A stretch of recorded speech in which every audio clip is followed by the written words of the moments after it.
আসসালামু আলাইকুম এভরিওয়ান, কেমন আছো তোমরা সবাই? আশা করছি সবাই খুব ভালো আছো। আমিও খুব ভালো আছি। আবারও চলে এসেছি নতুন একটা ভিডিও নিয়ে। দেখো, হঠাৎ করেই আমাদের প্ল্যান হলো যে আবার দীঘা যাব। এই 1-1.5 মাস হলো আমরা ওখান থেকে ঘুরে এসেছি, কিন্তু এই আমাদের গ্রামের এখান থেকে একটা বাস করেছিল রিম্পার মেজো মাসি। তো সেই বাসেই আমি, আমার হাজবেন্ড আর রিম্পা, আমার মেজো দেওর আর আমার শ্বশুর শাশুড়ি মিলে উঠে পড়লাম বাসে। আর এই দেখো, আমরা চলেও এসেছি দীঘায়। তবে সারা রাতে বাসের জার্নি করে খুব কিন্তু কষ্ট হয়ে গেছে। আগেরবার যেহেতু আমাদের নিজেদের গাড়িতে করে গেছিলাম, অতটা কষ্ট বুঝতে পারিনি, বাড়িতে এসে অতটা ক্লান্তি বোধ হয়নি। কিন্তু এবারে সারা রাত বাসে না ঘুমিয়ে কিন্তু খুবই কষ্ট হয়েছে। যাই হোক, আমরা এখানে পৌঁছে গিয়েছি আর সকালবেলা থেকে ভ্যাপসা একটা গরম। আমাদের আসার পরেই আর একটা বাস এসছে। আর দেখো এখানে কেমন ঝগড়া শুরু করে দিয়েছে। জানি না কী বিষয়ে ঝগড়া হয়েছে, কিন্তু একই বাসে দুজনের মধ্যে প্রচুর ঝগড়া মারপিট লেগে গেছিলো। আমরা কোনো রকমে ওখান থেকে চলে এসেছিলাম। তো চলো তোমাদের সাথে সবটা শেয়ার করি। আমরা এই দুদিন কিভাবে এখানে কাটিয়েছি সবটা দেখতে থাকো।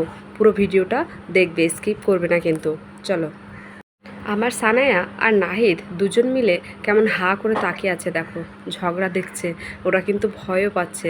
আমরা কিভাবে এখান থেকে বেরোবো সেটাই ভাবছিলাম। এতগুলো লাগেজ নিয়ে কিন্তু আমরা বেশ, তারপর তো রুম খোঁজার পালা। সেই সকাল 6টায় আমরা এখানে নেমেছি, আর প্রায় 9টা থেকে 9:30 মতো বেজে গেছিলো আমাদের রুম খুঁজতে খুঁজতে। কারণ এই টাইমে কিন্তু দীঘায় একটাও রুম পাওয়া যাচ্ছিল না, আর সমস্ত রুমগুলোর ভাড়া কিন্তু প্রচুর হাই রেঞ্জের বলছিল। যাই হোক, অনেক কষ্টে আমরা কয়েকটা রুম জোগাড় করতে পেরেছি, কারণ আমরা একসঙ্গে অনেকগুলো লোক ছিলাম। নিউ দীঘার এখানে রিল্যাক্স হোটেলে আমরা 3টে রুম নিয়েছিলাম। আর তারপর একটুখানি ফ্রেশ হয়ে আমরা বেরিয়ে পড়লাম, কারণ সমুদ্রের ওদিকে যেতে হবে। আর আব্বু মা এখানে বলছিল যে রান্নার ব্যবস্থা করার জন্যে, কিন্তু তখন কেউ রান্নার জন্য প্রস্তুত ছিল না। যিনি রান্না করে দেন তার শরীর খারাপ ছিল, তাই আমাদের বাইরে খেতে হলো। আর এদিকে আমরা সমুদ্রের কাছে চলে এসেছি। আর আশেপাশে যে দোকানগুলো বসে সেখান থেকে আমার সানায়া একটা বল কিনলো আর একটা টুপি। খুব জেদ করছিল, আর ওর পাপা ওকে কিনে দিল, কারণ অনেকটা রোদ্দুর ছিল, তাই মাথায় টুপিটা দিলে অতটা রোদ্দুর লাগবে না। এখান থেকে টুপিটা কিনে বেশ কয়েকটা পোজ দিল আমার সানায়া, ছবি তুললো। এবারে দীঘা আসার মেন মোটিভ ছিল আমাদের উদয়পুর বিচে যাওয়া, কারণ এতবার দীঘা এসেছি কিন্তু উদয়পুর বিচে আমাদের কখনো যাওয়া হয়নি, আর তালসারি বিচটাতেও যাওয়া হয়নি। তাই ভাবলাম এবারে ওখান থেকে ঘুরেই আসব। যাই হোক, এখানেও ফোনপেতে পয়সাটা পেমেন্ট করে দিল, কারণ ক্যাশ নিয়ে আসাটা খুবই অসুবিধার। কারণ এখানে যেহেতু আমরা সমুদ্রে নামবো, তো সেটা ক্যারি করাটা খুবই প্রবলেমেটিক। যাই হোক, এখানে সানায়ার দাদু আইসক্রিম কিনলো, সবার জন্য আমরা আইসক্রিম খেলাম। আর আমার সানায়া তো আইসক্রিম খেতে কতটা পছন্দ করে সেটা তো তোমরা সবাই জানো। ও বেশ মস্তিতেই খাচ্ছে আইসক্রিম। এবারে আগের বারের তুলনায় অনেক বেশি ঢেউ চেপেছি, আর খুব মজাও করেছি। তারপর একটা লম্বা ঘুম দিয়ে দুপুরে খাবার দাবার সব সেরে তারপর আবার ফের আমরা বেরিয়ে পড়লাম সন্ধ্যের দিকে নিউ দীঘার বিচের এখানে। আর এই দেখো, আমার সানায়া একদম রেডি হয়ে গিয়েছে। কেমন লাগছে অবশ্যই জানিও। আর আমার সানায়া কেমন পোজ দিতে শিখে গিয়েছে জানো তো। এই দেখো, ওর মেজো আব্বু আর ওর পাপার সাথে কেমন হাঁটছে।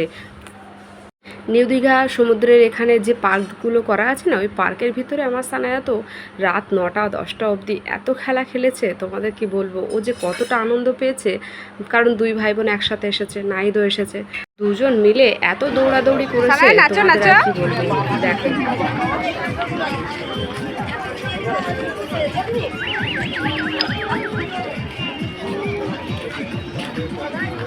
নাচো নাচো নাচো, ওই তো ওই তো ওই তো বাবা, ওই তো বাবা বাবা।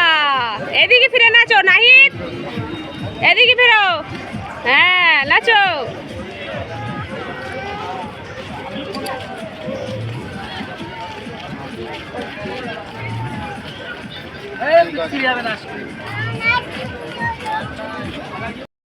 মজা আইসক্রিম, মজা। হ্যাঁ নাহিদ, মজা। নাহিদ, মজা মজা।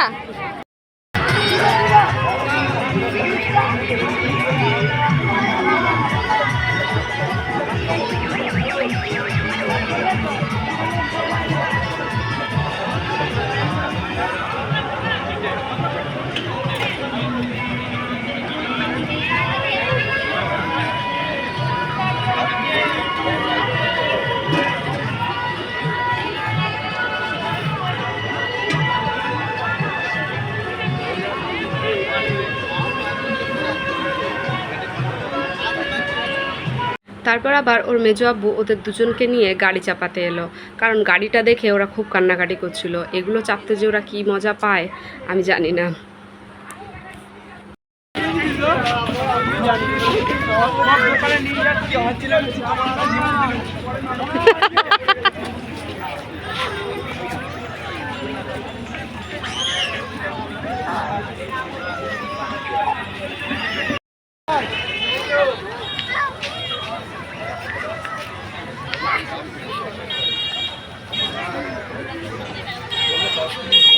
ফোন করছি, ফোন যাচ্ছে, তোমার ভাগ্নি জামা ওই কথাটা বলবো যে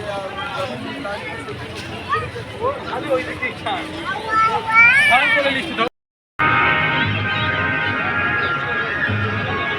ভয় লাগছে আমার পায়ে কি করবে।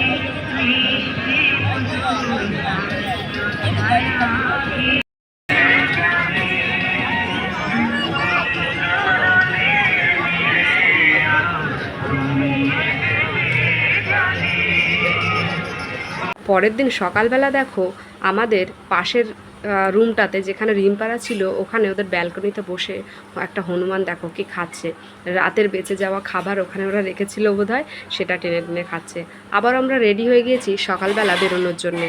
আর আমার সানায়াকে কেমন লাগছে। আমরা এখন যাচ্ছি জগন্নাথ মন্দির। এটা খুবই ফেমাস, এখানেই 1-1.5 মাস হলো এটা ওপেনিং হয়েছে। তো চলো তোমাদের সাথে শেয়ার করছি।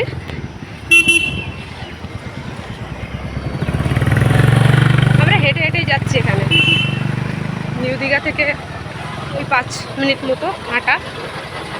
চলো।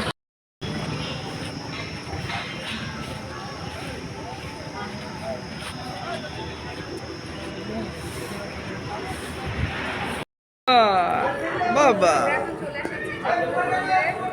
দেখো তোমাদেরকে চারপাশটা ঘুরে দেখাচ্ছি। আর আমার সানায়াকে কেমন লাগছে বলবে তোমরা।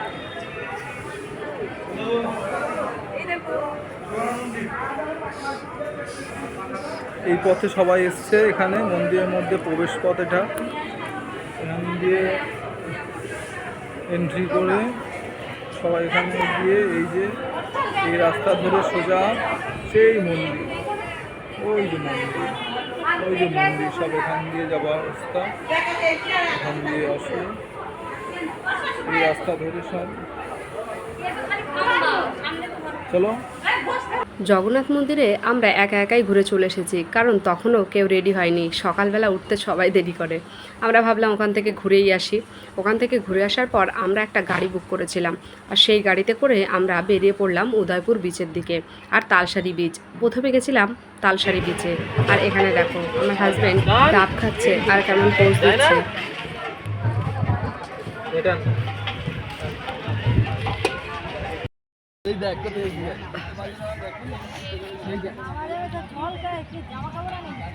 তালসারি বিচ থেকে ঘুরে আসার পর আমরা এলাম উদয়পুর বিচে। এটা নিউ দীঘার ঠিক কাছেই, হেঁটে হেঁটেও আসা যায়। কিন্তু রিম্পার পাপার যেহেতু পায়ের একটু সমস্যা ছিল, আমরা গাড়ি বুক করেছিলাম। আমার দীঘার মধ্যে সবথেকে সুন্দর কিন্তু লেগেছে এই উদয়পুর বিচটা। আর এটা কিন্তু খুবই ফেমাস একটা বিচ। যাই হোক, এখানে আমরা গেলাম। আর এখানে এসেই আমরা একটু বাইক রাইডিংও করে নিলাম। 150 টাকা করে নিচ্ছিল। অ্যাকচুয়ালি এক একটা বাইকের জন্য এক এক রকমের দাম। যেমন রয়্যাল এনফিল্ডের জন্য 400 টাকা বলছিল, আমরা অ্যাপাচি নিয়েছিলাম তাই 150 টাকায় হয়ে গেছিলো। 30 মিনিট করে আমাদের রাইডিং করতে দিচ্ছিল। আর এখান থেকে আমরা যাচ্ছিলাম যেখানে লাল কাঁকড়া দেখা যায়, ওই তালসারি বিচের দিকেই। আর অনেকগুলো লাল কাঁকড়াও আমরা দেখেছি। এত মজা পেয়েছি তোমাদের কি বলবো। আর এই সমুদ্রের পাশ দিয়ে বাইক চালাতে যে কি আনন্দ, এত সুন্দর ভিউ যেটা কল্পনারও বাইরে। খুবই মজা পেয়েছি এবারে এসে।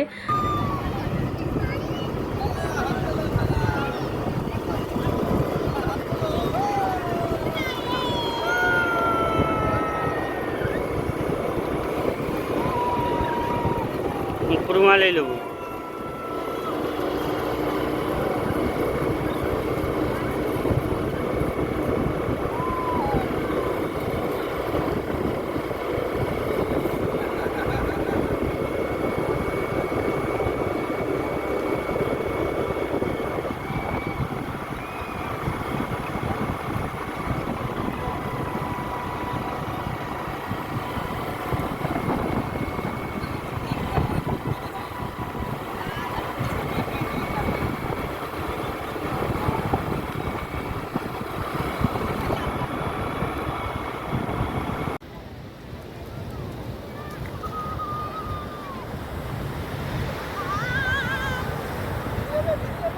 দেখেছো ক্যাকড়া দেখেছো?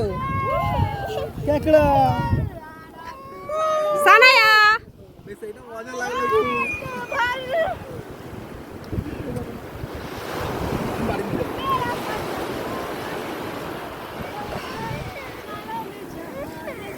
উদয়পুর বিচ থেকে আমরা চলে গেলাম নিউ দীঘা বিচে, কারণ আবার সমুদ্রে নামতে হবে।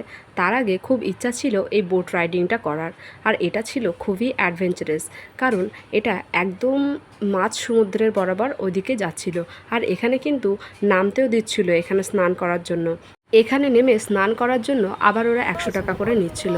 আমরা কিন্তু অনেক কমেই এই বোট রাইডিংটা করেছি, কারণ আমরা 6 জন উঠেছিলাম 500 টাকা দিয়ে। অনেকে অনেক বেশি টাকা দিয়েও উঠেছে।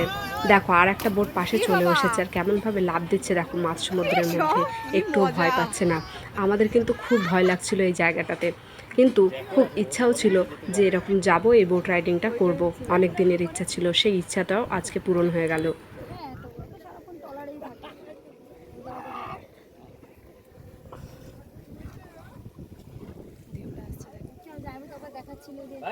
এরকম হাসছে কিরকম করে,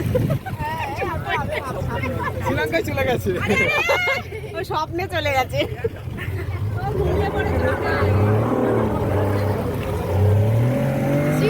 উঠে গেছে ওরা।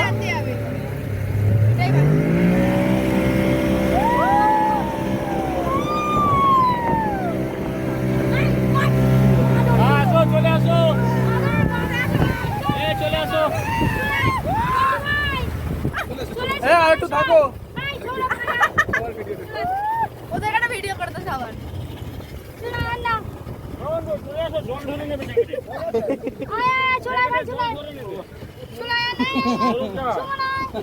এই ছিল আমাদের টোটাল দীঘা ট্যুর, 2 দিনের ট্যুর ছিল। আর তারপর আবার সন্ধ্যাবেলা দেখো ওল্ড দীঘার বিচের এখানে আমার সানায়া ওর পাপার সাথে খুবই মজা করছে, খেলছে। টুকটাক 2-1টা আমরা খেলনা কিনলাম।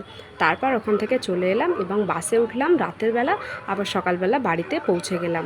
তো এই ব্লগটা আমার কেমন লাগলো অবশ্যই তোমরা জানিও কমেন্ট করে। সবাই ভালো থেকো, সুস্থ থেকো, আনন্দ থেকো। আর অবশ্যই আমার চ্যানেলটাকে সাবস্ক্রাইব করতে ভুলো না। আর ফেসবুক থেকে দেখলে অবশ্যই আমার পেজটাকে ফলো করে দিও। সবাই ভালো থেকো, আল্লাহ হাফেজ।